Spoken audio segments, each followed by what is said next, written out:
नमस्कार. अष्टांग हृदय 19वा अध्याय सगळ्यांनी बघायचा आहे. बस्ती विधी अध्याय व्याख्या. बस्ती विषयी सगळ्यांना माहिती आहे. बस्ती ही वात दोषावरील सर्वश्रेष्ठ चिकित्सा आहे. शरीरजानाम दोषानाम प्रेमेन परम औषधम बस्तिर्विरेक वमनम तथा तैलम उत्तम. वातासाठी बस्ती, पित्तासाठी विरेचन, कफासाठी वमन अशा प्रकारे शोधन चिकित्सा आहे. तर वात दोषावरील सर्वश्रेष्ठ चिकित्सा बस्ती. वात दोषांची स्थानं सांगितलीत. पक्वाशय कटिसप्ती श्रोत्रास्ति स्पर्शनेंद्रियम स्थानम वातस्य तत्रापि पक्वाधानम विशेषतः. जी वाताची स्थानं आहेत पक्वाशय कटी सप्ती श्रोत्रास्ति स्पर्शनेंद्रियम, या सगळ्या या ठिकाणी जेव्हा विकार उत्पन्न होतात ना त्यावेळेस बस्ती सर्वश्रेष्ठ आहे. बस्तीला आयुर्वेद शास्त्रामध्ये आचार्य चरकाचार्यांनी बस्ती ही अर्ध चिकित्सा सांगितलेली आहे. कारण पित्तम पंगु कफम पंगु पंगो मलधातवा वायुना यत्र नियंते तत्र वर्षंती मेघवत. वातासमोर कफ आणि पित्त पंगू आहेत आणि वाताला जर जिंकायचं असेल तर बस्ती चिकित्सा सर्वश्रेष्ठ आहे. आणि जेव्हा वातावर विजय मिळवला जातो तेव्हा सगळ्या व्याधीवर बस्तीला अर्ध चिकित्सा म्हटलेला आहे. हा एमसीक्यू तुमचा. शल्यतंत्रामध्ये रक्त मोक्षणाला अर्ध चिकित्सा म्हटले तर काय चिकित्सेमध्ये बस्तीला अर्ध चिकित्सा म्हटली. आता बघूया. बस्तीचे आपण अनेक प्रकार पाहिलेत बघा. त्याच्यामध्ये मुख्य प्रकार आहेत निर्हो बस्ती, अनुवासन बस्ती आणि उत्तर बस्ती. त्याच्यामध्ये निर्हो बस्तीमध्ये क्वाथ या ठिकाणी असतो. बस्तीची व्याख्या सांगितलेली आहे. गुद मार्गाने औषधी द्रव्य शरीरात प्रवेश करायच्या प्रक्रियेला बस्ती असं म्हणतात. बस्तीना दियेती इति बस्ती. बस्ती म्हणजे काय तर त्या ठिकाणी प्राण्यांचं जे काही मूत्राशय आहे, प्राण्यांचं जे बस्ती आहे त्याचा वापर करून त्या ठिकाणी द्रव्य शरीरात प्रवेशित केले जायचे म्हणून त्याला बस्ती असं विधान आहे. बस्तीविषयी आचार्य चरकाचार्यांनी, आचार्य वाग्भटाचार्यांनी, आचार्य शुश्राचार्यांनी खूप असं वर्णन केलेलं आहे. बस्ती ही वातावरील सर्वश्रेष्ठ चिकित्सा आहे. बस्तीचे मुख्य प्रकार निर्हो बस्ती, याच्यामध्ये क्वाथाचा समावेश आहे. अनुवासम बस्ती तेलाचा समावेश आहे आणि उत्तर बस्ती क्वाथ आणि तेल अशा दोन्ही प्रकारे आपण उत्तर बस्ती करू शकतो. अजून उत्तर बस्तीचं त्या ठिकाणी महत्व सांगताना वातोल्बनेषु दोषेषु वाते वा बस्ती रिष्यते उपक्रमानाम सर्वेषाम सो अग्रणी. वातदोषासाठी तर बस्ती श्रेष्ठ आहेच, पण वाताबरोबर पित्त आणि कफावर त्रिदोषावर काम करणारी अशी ती बस्ती आहे. बस्तीर वातेच पित्तेच कफे रक्तेच शस्यते संसर्गे सन्निपातेच बस्तिरेव हि सदा. आचार्य शुश्राचार्याने चिकित्सानामध्ये सांगितलेलं आहे ज्याप्रमाणे बस्ती वातावर कार्य करते तद्वदस्ती इतर दोषावरही कार्य करते. त्रिदोषाप्रमाणे संसर्ग व सन्निपातामध्ये सुद्धा ती हितकारक आहे. अजून बस्तीच्या या ठिकाणी प्रकारांचं वर्णन आहे. मुख्य प्रकार निर्हो बस्ती, अनुवासम बस्ती, उत्तर बस्ती. अधिष्ठान भेदाने सुद्धा प्रकार सांगितलेले आहेत. काय आहेत अधिष्ठान भेदाने प्रकार? पक्वाशयगत, गर्भाशयगत, मूत्राशयगत आणि व्रणगत सांगितलेलं आहे. बस्ती गुद मार्गाने दिला जातो व अधिष्ठान हे पक्वाशय असते म्हणून पक्वाशय बस्ती. गर्भाशयगत, गर्भाशय दोष नष्ट करण्यासाठी योनी मार्गाने दिला जातो व अधिष्ठान गर्भाशय असते म्हणून गर्भाशयगत बस्ती. नंतर मूत्राशयगत, मूत्र मार्गाने दिला जातो व अधिष्ठान मूत्राशय असते. गर्भाशय व मूत्राशयगत बस्तीस उत्तर बस्ती असे म्हणतात. शेवटी व्रणगत सांगितलेला आहे. व्रण मुखातून दिला जातो. व्रण शोधन रोपण कार्य करणारे द्रव्ये वर्णगत बस्तीत दिला जातो. वर्णमुखातून म्हणजे ज्या ठिकाणी उरण झालंय त्या ठिकाणाहून दिला जातो म्हणून वर्णगत बस्ती. लक्षात घ्या. अजून कोणते प्रकार आहेत? तर द्रव्य भेदाने निरोह बस्ती, अनुवासम बस्ती. यात क्वाथ असतो निरोह बस्तीमध्ये, अनुवासन मध्ये बस्तीमध्ये स्नेह असतो. अजून अनेक प्रकार आहेत. त्याचबरोबर यापन बस्ती आहे, अजून युक्तरथ बस्ती आहे, सिद्ध बस्ती आहे. कर्म भेदानुसार सुद्धा बस सांगितलं. कर्म भेदानुसार पहिले आपण पाहिलं अधिष्ठान भेदाने पक्वाशयगत, गर्भाशयगत, मूत्राशयगत आणि वर्णगत. नंबर 2 द्रव भेदाने निरोह बस्ती, अनुवासम बस्ती. नंबर 3 आहे कर्म भेदाने. काय कर्म करणारे शरीरामध्ये? उत्क्लेशन बस्ती, शोधन बस्ती, अजून शमन बस्ती, अशा प्रकारे सुद्धा उल्लेख आलेला आहे. दोष हर बस्ती आहेत, लेखन बस्ती आहेत, बृहन बस्ती आहेत, वाजीकरण बस्ती आहेत, वृष्य बस्ती आहेत, ग्राही बस्ती आहेत, बलवर्णकृत बस्ती आहेत. अजून सर्व व्याधिहर बस्ती आहेत, वैतरण बस्ती आहे, क्षार बस्ती आहे, रक्त बस्ती आहे, पादहीन बस्ती आहे, इच्छा बस्ती आहे. संख्येनुसार प्रकार आलेले आहेत बघा. पहिलं आपण अधिष्ठान भेदाने पाहिलं, नंतर द्रव भेदाने पाहिलं, नंबर 3 कर्मानुसार पाहिलं, नंबर 4 संख्या भेदानुसार. काय संख्या भेदानुसार? कर्म बस्ती, काल बस्ती आणि योग बस्ती. योग बस्ती संख्या 8 दिवस सांगितली. काल बस्ती 16 दिवस आचार्य चरकाचार्यानुसार, 15 दिवस आचार्य वाग्भटाचार्यानुसार आणि कर्मबस्ती 30 दिवस. परीक्षेमध्ये प्रश्न पडतो त्याच्यावर. कर्मबस्ती, कालबस्ती, योग बस्ती. योग बस्ती किती दिवसाचा आहे? कालबस्ती किती दिवसाचा आहे? कर्मबस्ती किती दिवसाचा आहे? परत त्या 8 दिवसामध्ये अनुवासन किती दिवस दिलेत आणि निर्वाह किती दिवस दिले? त्या कालबस्तीमध्ये 16 दिवसात अनुवासन किती दिलेत आणि निर्वाह किती दिले? कर्मबस्तीमध्ये त्या 30 दिवसात अनुवासन किती दिलेत आणि निर्वाह किती दिलेत? हे एमसीक्यू तुमच्या लक्षात घ्या. कालबस्तीमध्ये 16 दिवसाचा आहे, त्याच्यामध्ये एकूण 10 अनुवासन आणि 6 निर्वाह दिले जातात. हे पाठ करा. 10 अनुवासन, 6 निर्वाह. योग बस्तीमध्ये 5 8 दिवसाचा बस्ती आहे.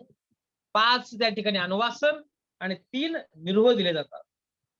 आणि कर्मबस्तीमध्ये 18 अनुवासन आणि 12 निर्वाह दिले जातात. अनुवासन संख्या जास्त आहे. एवढंच लक्षात ठेवा, बाकी काय. अशा प्रकारे अधिष्ठान भेदाने प्रकार, पक्वाशयगत, मूत्राशयगत, गर्भाशयगत, वर्णगत, द्रव्य भेदाने प्रकार, निर्वाह बस्ती, अनुवासन बस्ती, उत्तर बस्ती. नंबर 3 कर्म भेदानुसार उत्क्लेशम बस्ती, शोधन बस्ती, शमन बस्ती, अजून आहेत भरपूर. वैतरण बस्ती, क्षार बस्ती, वाजीकरण बस्ती, वृष्य बस्ती, कर्मानुसार. आणि नंबर 4 संख्या भेदानुसार. कर्मबस्ती, कालबस्ती, योग बस्ती. कर्मबस्तीची संख्या 30, कालबस्तीची 16, योग बस्तीची 8. कर्मबस्तीमध्ये अनुवासन 18, निर्वाह 12. कालबस्तीमध्ये 10 अनुवासन, 6 निर्वाह आणि योग बस्तीमध्ये 5 अनुवासन, 3 निर्वाह. पाठ करा हे पाठ. याच्याशिवाय परीक्षेमध्ये काही पडणार नाही. जे मी सांगितलेलं आहे त्याच्या पलीकडे परीक्षेमध्ये काहीही पडणार नाही. अजून बस्तीमध्ये काय काय? मी इंट्रोडक्शन चालू आहे. बस्ती चालू करण्यापूर्वी इंट्रोडक्शन चालू आहे. बस्तीला अजून कोणते प्रश्न पडतात? आता बस्ती म्हटल्यानंतर प्रकार झाले. बस्ती योग्य, अयोग्य, सम्यक योग, अयोग, अतियोग, याच्यावर प्रकार, याच्यावर प्रश्न आहेच. पण अजून बस्ती व्यापक पण आहे. बस्ती नेत्र व्यापद आहेत, बस्ती पुटक व्यापद आहेत, अनुवासम बस्तीचे व्यापद वेगळे आहेत, निर्वाह बस्तीचे व्यापद वेगळे आहेत. वाचायला गेलं तर अथांग सागरा एवढा आहे. पण विचार केला, आपण जे वाचणार आहोत ते ऑलरेडी आपण शिकून झालेलं आहे. First year to last year मध्ये फक्त रिव्हिजन करायची. हळूहळू चला, कोणी कोणाशी न बोला. आज देतो पोट भरी, असं कृष्णाने त्या गोपालांना सांगितलं होतं. कृष्ण चोऱ्या करायचा. कधी? रात्री दही दूध लोणी चोरायचं काम कृष्णाचं. लोणी, तिने लोण्याला स्पर्श केला बघा. लोणी किती चांगलं आहे माहितीये का? लोणी जेवढं बाहेरून मऊ आहे तेवढंच आतून मऊ आहे. जेवढं आतून मऊ आहे तेवढंच बाहेरून सुद्धा मऊ आहे. लोणी, नवनीत म्हटले त्याला. लक्षात आलं तुम्हाला? तर त्या ठिकाणी ते गोपाल कृष्ण ते कृष्ण सगळ्यांना त्या गोपालांना घेऊन जायचा. पण त्यांनी काय सांगितले, हळूहळू चला, कुणी कोणाशी न बोला, आजी देतो पोटभर. म्हणून हळूहळू अभ्यास करा. जास्त कोणाशी जास्त संपर्क न ठेवता आपण आपल्या अभ्यासाकडे, आपल्या गुरुवर श्रद्धा ठेवून, आपले पुस्तकं वाचून तुम्ही तुमचं ध्येय गाठू शकता. त्यासाठी तुम्हाला संदर्भ दिलेला आहे. तर बस्ती यंत्र आहेत. बस्ती यंत्राची लांबी किती आहे, बस्ती नेत्राची लांबी किती आहे, किती त्याला कर्णिका आहेत, याचा आपण अभ्यास करणारच आहोत पुढच्या 87 श्लोकामध्ये. तर बघूया आपण पहिला श्लोक.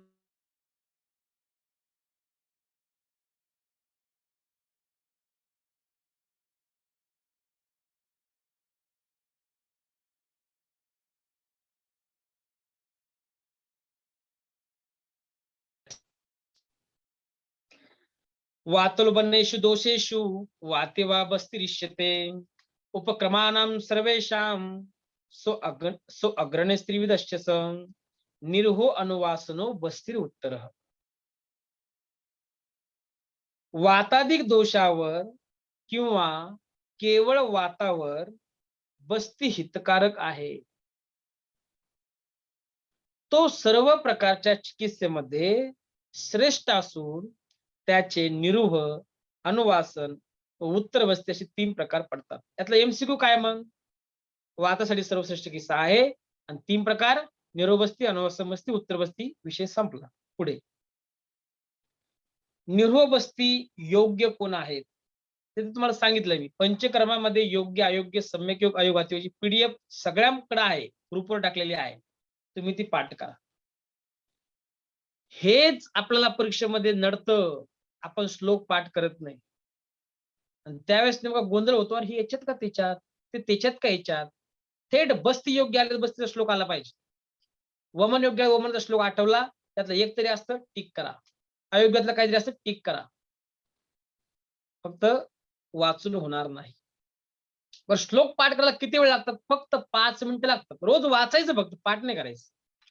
रोज 5 मिनिटात 5 पेज वाचायचे, संपला विषय. चिकित्सा सूत्र आहेत, ते पाठ करा, म्हणजे फक्त वाचून काढा. त्यावेळेस तुम्हाला 100% आठवतं.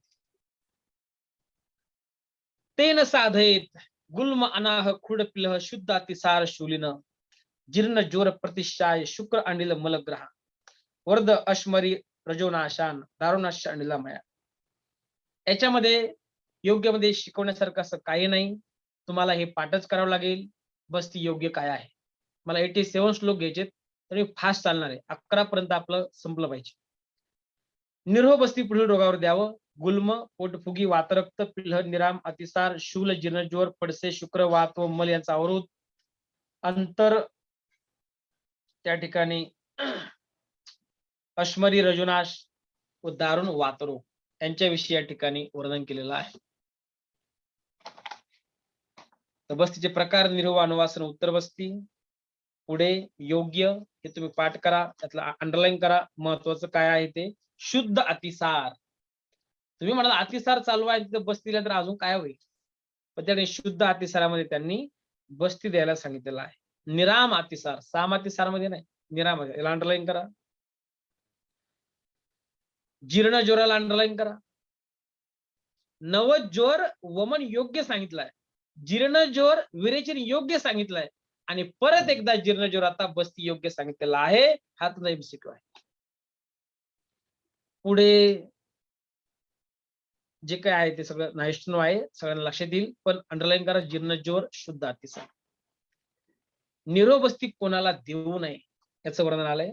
अनास्ताप्य स्वतिष्णिग्ध शतोरस कुशम कुशम आम अतिसारे वमिमान संशिद्ध दत्त नावन कास श्वास प्रमेयार्ष हितमात्मान अल्पवर्चस शुन पायु कृताहारो बद्ध छिद्रदोकोदरी पुष्टीच मधुमेहीच मांसान सप्तच गर्भिणी. निरोह बस्ती कोणाला द्यायचं नाही. निरोह बस्तीचा पर्याय आहे अस्तापन बस्ती.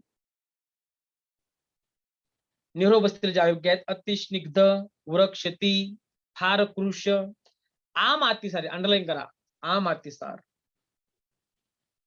शुद्ध अतिसारामध्ये बस्ती द्यायचा, आम अतिसारामध्ये द्यायचा नाही. परत वमिमान, ज्याला वमन चालू आहे त्याला कशाला बस्ती द्यायचं. वमन विरेचन व नस्य घेतले आहे ते त्यांना बस्ती देऊ नका म्हटले. कास श्वास प्रमेह अर्श उचकी आदमान बद्धोदर शतोदर जलोदर कुष्ठ मधुमेह गुदद्वाराची सूज हे विकार ज्यांना झाले आहेत, ज्याने नुकतेच भोजन केले आहे, हे महत्वाचं आहे, ज्यांच्या कोठ्यात अल्पमल असतो व 7 महिन्याच्या आतील गरोदर असतील. अंडरलाईन करा. सप्त मासान सप्तच गर्भिणी 7 महिन्यापर्यंत कोणत्या पद्धत बसती द्यायचं नाही. 8व्या 9व्या महिन्यात सांगितलं बघा, अनुवासन निरोग बसती सांगितलेलं आहे. 7 महिन्यापर्यंत कोणत्याही प्रकारचा बस्ती गर्भिणीला द्यायचा नाही. वमन विरेचन तर वर्ज्य आहेच, तर बस्तीमध्ये त्यांनी कॉन्ट्राइंडिकेटेड सांगितलंय 7 महिन्यापर्यंत. लक्षात घ्या. योग्य अयोग्य पाठ करा. पुढे श्लोक नंबर 6. अनुवासम बस्ती योग्य. अस्ताप्यामेव च अनुवास्य विशेषादतिवन्नय वृक्षा केवल वातार्थः. जे आस्थापन बसतील योग्य आहेत, जे निरोह बसतील योग्य आहेत, तेच अनुवासम बसतील योग्य आहे. फक्त विशेषतः वन्नी, ज्यांचा अग्न्याती तीक्ष्ण आहे व जे वृक्ष किंवा केवळ वात रोगाने पीडित आहेत, त्यांना तर तो विशेष करून हितावह सांगितलेला आहे. हे तुम्हाला पाठ करायचं. अनुवासन अयोग्य आलेलं आहे. न अनुवास्यात येवच येन आस्थाप्यस्ततः पांडुकामला मेह पिनसा निरन्न पिलविड भेदी गुरुकोष्ठ कफोदराः अवेशन्य कुशस्थूल कृमिकोष्ठाढ्य मारुता पीते विषे गरे अपचाम श्लीपदी गलगंडवान. ज्यांना निरोह बस्ती योग्य नाही त्यांनाच अनुवासन बस्ती ही योग्य नाही.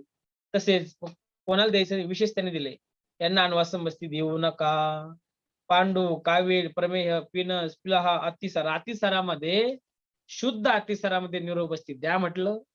आम अतिसारामध्ये निरोह बस्ती अयोग्य सांगितलंय आणि ते अनुवासन तर अतिसारामध्ये अयोग्य सांगितलेलं आहे.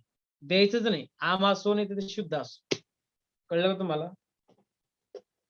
गुरुकोष्ठ, कफोदर, अभिषंद, कुशता, स्थूलता, कृमी, उरुस्तंभ. उरुस्तंभला अंडरलाईन करा. हे सगळ्याच पंचकर्मला वर्ज्य आहे. विष, कृत्रिम विष, गंडमाला, श्लीपद, गलगंड ह्या विकारांना अनस्फोटी देण्यासही तो योग्य नाही. यात तुम्हाला लक्षातच ठेवायचंय, काहीही पडू शकतं. तर विशेष असं काय अंडरलाईन करण्यासारखं काही नाही. पुढं आता खरी मेक आहे. तयस्तुम नेत्रम हेमादी धातुदार वस्ती वेणुजम गोपुच्छाकारम छिद्रम श्लेष्णर्जु गुलिका मुखम. पुढे एमसीक्यू आहेत बरं का. सगळ्यांनी इथून पुढचा पाठ ध्यान देऊन ऐका आणि अंडरलाईन करून लिहून घ्या. हे बस्तीद्वय देण्याची नलिका. आता जे बस्ती यंत्र आहे ते कसं असावं, कशाचं असावं ते दिलेलं आहे. सुवर्णादी धातू, लाकूड, अस्थि किंवा वेळू यांची केलेली गोपुच्छाकार, छिद्ररहित, गुळगुळीत, सरळ व गोल तोंडाची असावी. नाईस टू नो आहे. फक्त माहिती असावं की जे काही तुम्ही बस्ती देण्याची नलिका जी आहे ती कशी असली पाहिजे. सुवर्णादी धातूची पाहिजे किंवा लाकूड, अस्थि किंवा वेळू यांची असावी. गोपुच्छाकार अंडरलाईन करा. गोपुच्छाकारम छिद्रम अंडरलाईन करा. पुढे चला. गोपुच्छाकारम अच्छिद्रम. श्लोक नंबर 10 बघा. ऊने अब्दे पंच पूर्णे अस्मिन्ना सप्तभ्यो अंगुलानि षट सप्तमे सप्तताम्यष्ट द्वादशे षोडशे नव द्वादशेव परम विषाद. आता या ठिकाणी बस्ती नेत्राचा आकार कसा असावा याचं आपण पहिल्या 9व्या श्लोकात पाहिलं. त्याला अंडरलाईन करा. आकार कसा पाहिजे. गोपुच्छाकार. प्रश्न पडलेला एमसीक्यू बघा. गोपुच्छाकार. स्वरूप कसं पाहिजे. अच्छिद्र, श्लश्न, मृदू, रुजू. अंडरलाईन करा. अच्छिद्र, श्लश्न, मृदू, रुजू. आणि मुख कसं सांगितलंय? गुलिका मुख. अंडरलाईन करा. काय म्हटलंय? गुलिका मुख. आणि 10 मध्ये काय आलंय? नेत्र लांबी आलेली आहे. तर नेत्र किती लांब पाहिजे? लांबी किती पाहिजे? त्या नलिकेचे प्रमाण 1 वर्षाच्या आतील रोग्यास 5 अंगुल. त्याचा चार्ट बनवायचा. 1 वर्षाचा असेल तर 5 अंगुल सांगितलेलं आहे. एका वर्षानंतर व 7 वर्षाचे आत 6 अंगुल सांगितलेलं आहे. म्हणजे या ठिकाणी 1 वर्षाचा असेल तर 5 अंगुल आतील असेल तर आणि 7 वर्षापर्यंत 6 अंगुल. 7 वर्षाच्या रोग्यास 7 अंगुल आणि 6 वर्षापर्यंत 6 अंगुल लक्षात घ्या. 1 वर्षाच्या आत असेल तर 5 अंगुल MCQ. 1 वर्ष ते 6 वर्षापर्यंत 6 अंगुल आणि 7 वर्षाचा 7 अंगुल. 12 वर्ष रोग्यास 8 अंगुल. 16 वर्षाच्या रोग्यास 9, 20 वर्षापासून पुढे 12.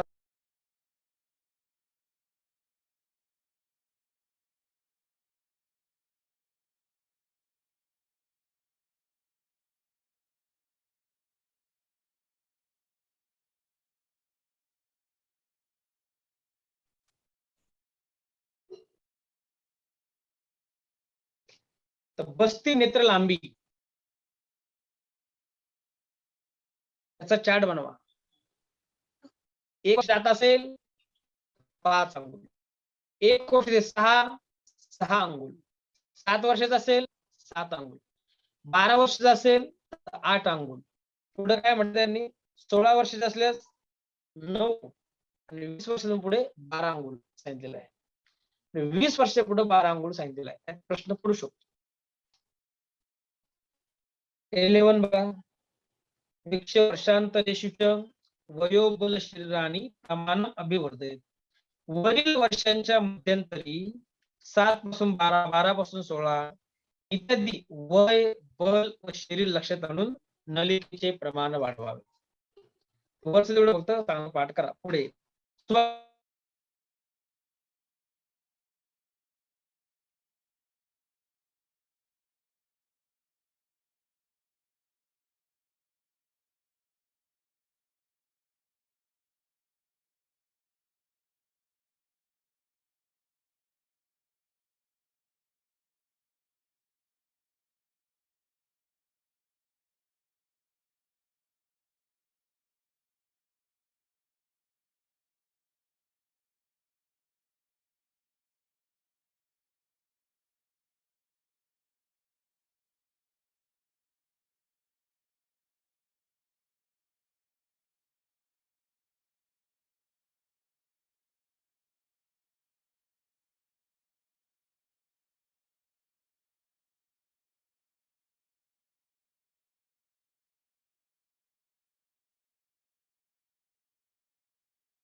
नमस्ते.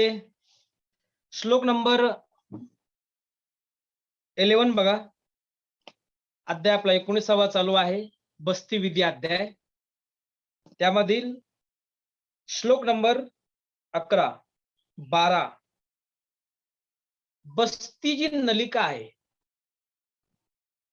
बस्ती नलिका ही किती लांबीची असावी याचा आपण अभ्यास केला. बस्ती नलिकेचं मूळ कसं असावं याचं वर्णन केले. स्व अंगुष्ठेन सममूले स्तौल्यन अग्रे कनिष्ठया. व्हेरी इम्पॉर्टंट एमसीक्यू बरं का. नेत्र लांबी, बस्ती नेत्र लांबी अग्रभागी कनिष्ठिका सम, अंडरलाईन करा, आणि मूल भाग अंगुष्ठ सम. व्हेरी व्हेरी इम्पॉर्टंट एमसीक्यू, लक्षात घ्या. अग्रभाग कनिष्ठिका सम, अग्रे कनिष्ठया, आणि मूल भाग जो आहे तो अंगुष्ठ सम म्हटलेला. अग्रभाग म्हणजे जेव्हा आपल्याला अग्र आतमध्ये गुदमार्गात प्रवेशित करायचंय ते पाहिजे कनिष्ठिका सम, आणि मूल भाग जो आहे जिथून तुम्ही बस्ती देणार आहे, माग पुटक बांधणार आहे, तो पाहिजे अंगुष्ठ सम. एमसीक्यू. श्लोक नंबर 13. पूर्णे अब्धे अंगुलम आदाय तद अर्धम प्रवर्धितम त्रे अंगुल परम छिद्रम मूले अग्रे वहते तु यत् मुद्गमाशम क्लायम च क्लिन्नम कर्कंदु युक्तम क्रमात. आता हे सगळे जे श्लोक येतात बारीक अभ्यास करून तुम्हाला परीक्षेमध्ये लिहावं लागेल.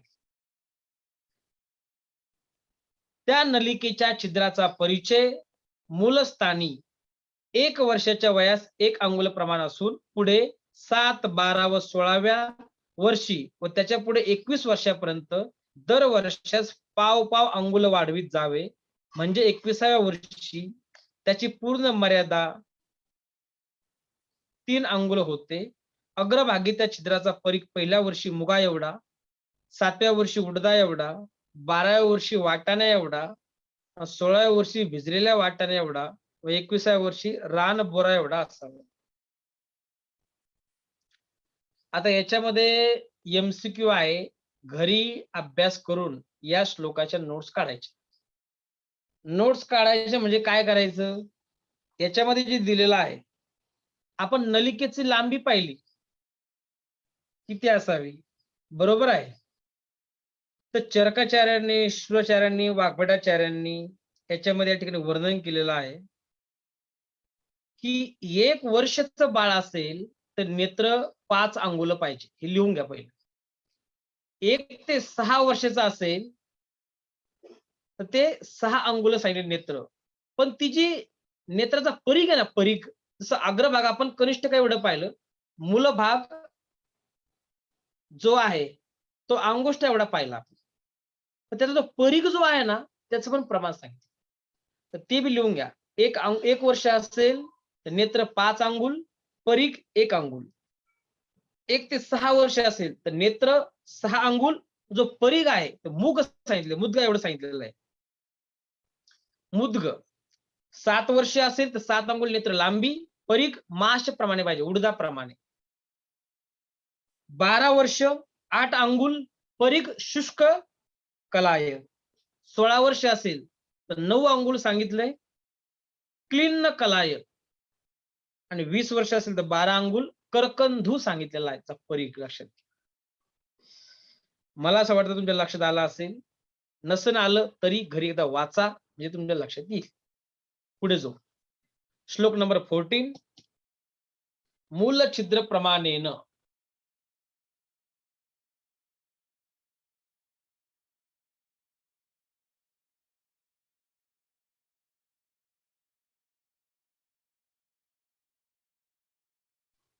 मूल छिद्र प्रमाणेन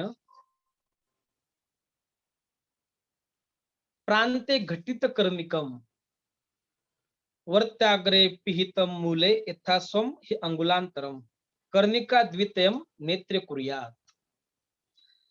त्या नलिकेच्या टोकाजवळ मूल छिद्रा एवढी एक चाती केलेली असावी, व तोंडात वातीचा दट्ट्या बसलेला असावा.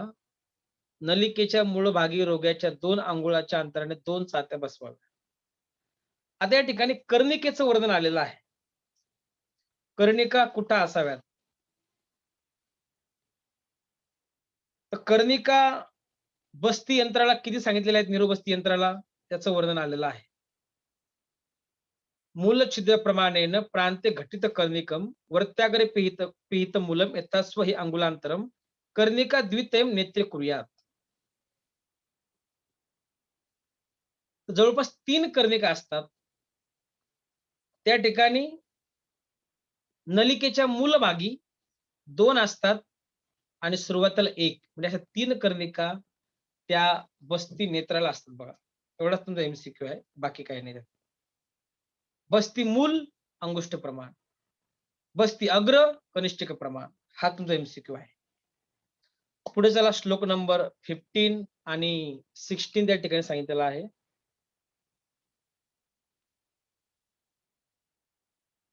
तत्रच योजेत अजावी महिषादिनां बस्तीं समृद्धितं दृढम कषाय रक्तम निच्छिद्र ग्रंथी गंध शिरम तनुम ग्रथितम साधु सूत्रेन सुख संस्थाप्य भेषजम.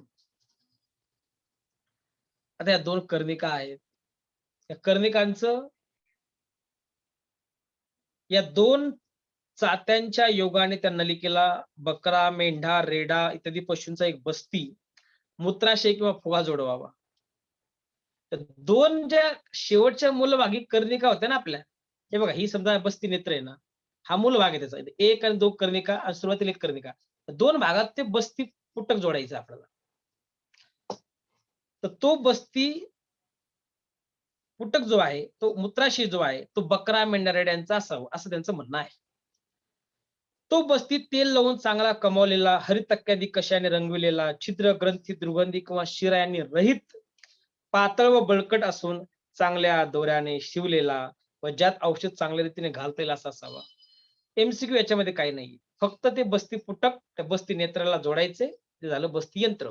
बस्ती यंत्राचे मुख्य 2च पार्ट आहेत. एक तर बस्ती नेत्र आणि बस्ती पुटक. त्याचे बस्ती नेत्राचे दोष आचार्य चरकाचार्याने सांगितलेले आहेत. रस्वम दीर्घम तनु स्थूल जीर्ण शिथिल बंधनात पार्श्व छिद्रम तथा वक्रम अष्टो नेत्रानि वर्जेत. तर ही जी 8 नेत्र आहेत हे आपण बघणारच आहोत. नेत्र दोष सांगितलेले आहेत. बस्ती नेत्र दोष, बस्ती पुटक दोष पण सांगितलेले आहेत. ते सुद्धा किती आहेत? 8 सांगितलेत. विषम मांसल छिन्न स्थूल जालिक वातला, विषम मांसल छिन्न स्थूल जालिक वातला. अजून एक ओळा आहे. ते सगळे बस्ती पुटक दोष सांगितले. 8 दोष आहेत ते आपण बघूच. इथं जेवढं आहे तेवढं बघून घेऊ आपण. श्लोक नंबर 15-16 मध्ये फक्त बस्ती नेत्राला बस्ती पुटक जोडावं एवढंच सांगितलं. 17 बस्त भावे अंकपादम वा नेसेद्वा असो अथवा घनम. बस्ती न मिळाल्यास त्याचबद्दल अजादी पशूंच्या पायाच्या किंवा मांडीच्या चामड्याचा किंवा दाट कापडाचा उपयोग करावा. ठीक आहे. पुढे 18-19 निर्भ मात्रा प्रथमे प्रकुंच वस्त्रात परम प्रकुंच वृद्धी प्रत्यशब्दम यावसिट प्रस्तुतास्तत प्रसुतम वर्धेत ऊर्ध्व द्वादशात अष्टादशश्च आ सप्तते रिदम मानम दशेव प्रसुता परम. निर्भ बस्तीच्या औषधाचे प्रमाण पहिल्या वर्षी 4 तोळे असून पुढे 12 वर्षापर्यंत दर वर्षास 4 तोळे प्रमाणे, पुढे 18 वर्षापर्यंत दर वर्षास 8 तोळ्याप्रमाणे वाढवावे. म्हणजे 18व्या वर्षी 96 तोळ्याचे मान होते व हे मान 70 वर्षापर्यंत कायम राखून तदनंतर 80 तोळ्यांचेच मान ठेवावे. दशेव प्रसूता हा एमसीक्यू तुमचा अंडरलाईन करा बरं. याच्यावर प्रश्न पडलेला आहे, लक्षात घ्या. आता निर्भ बस्तीचं मात्रा जी आहे ही या ठिकाणी सांगितलेली आहे. अरे बस्ती द्यायचा तर किती द्यायचा?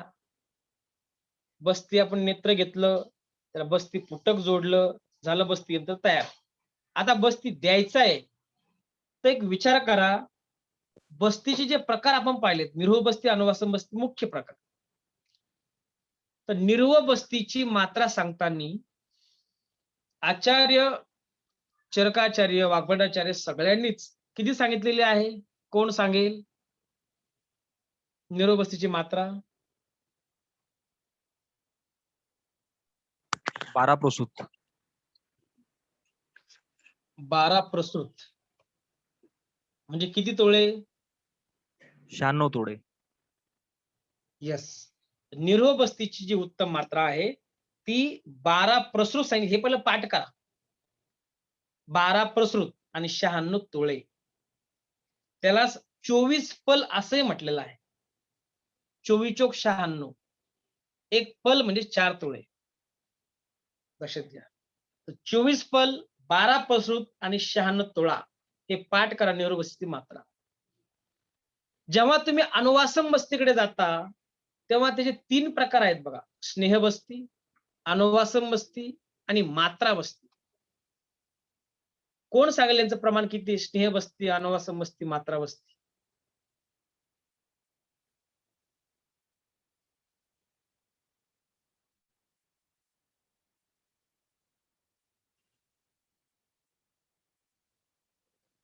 स्नेह बस्ती, अनुवासम बस्ती आणि मात्रा बस्ती.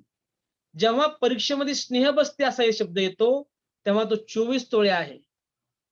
अनुवासम बस्ती येतो त्यावेळेस तो 12 तोळे आहे आणि मात्रा बस्ती ज्यावेळेस येतो त्यावेळेस तो 6 तोळे आहे.